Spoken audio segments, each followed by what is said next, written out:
None other than freshman Brandon Miller. Remember, Brandon Miller came out a couple days ago. He transported the gun that was used in the January 15th murder of a woman that led to capital murder charges for former Alabama teammate Darius Miles. The Tuscaloosa DA said there's nothing we could charge him with. Brandon Miller goes for 41, gets the game winner, Doug, and Twitter erupts. Social media erupts, crushing Brandon Miller for the most part. For anything I tweeted out about him going for a career high 41. Listen, here's my take on this situation. Last I checked, Doug, it's innocent until proven guilty. While some are ready to send Miller to jail for his role in this murder, law enforcement has not even named him a suspect after questioning him on at least 3 separate occasions. So you know what I'm going to do? I'm going to stand with law enforcement here. And again, stand with Brandon Miller. I understand he made a mistake, but obviously the police do not feel as though Brandon Miller was complicit at all in this murder. So let's get that out of the way right away, Doug. Well, let's also think of the day that was yesterday, right? Or even the last 48 hours, where you had Nate Oates, his coach, when these details came out that the gun was in his car, and the details came out that he did transport it back, to his now former teammate Darius Miles, who gave it to a friend who shot up a car shortly thereafter.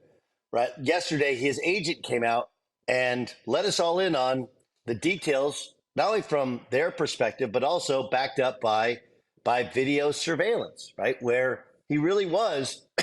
We don't have to like the way in which Nate Oates framed it, but wrong place, wrong time. What you have to do if you believe that Brandon Miller, thought there was a possibility of a crime being committed with that weapon that didn't belong to him, he never possessed, he's not a gun guy. If that's your mindset, that everybody who, then I can't really help you.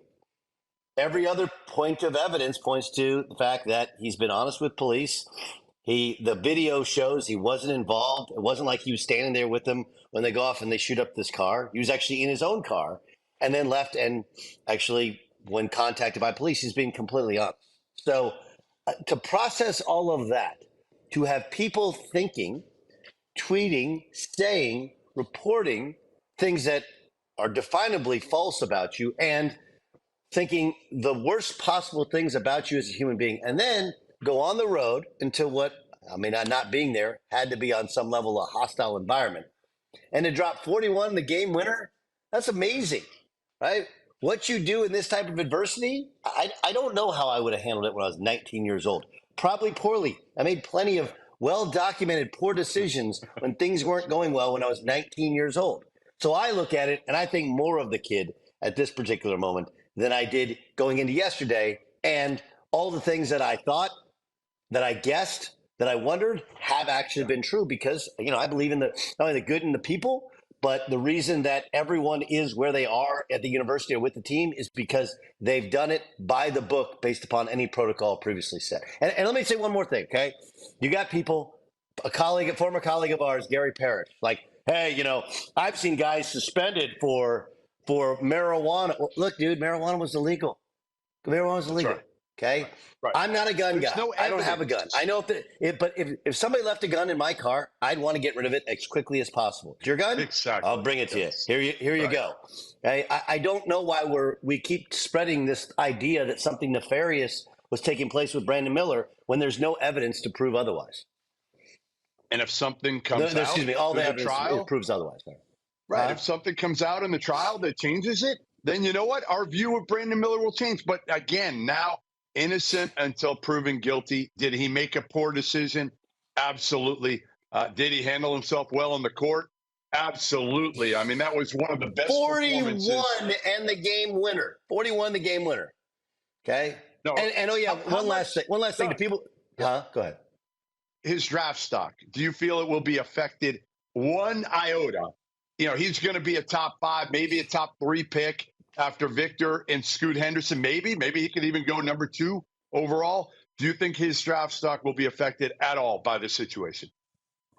No. Unless they're going to do a deep dive into him. They were going to do it anyway.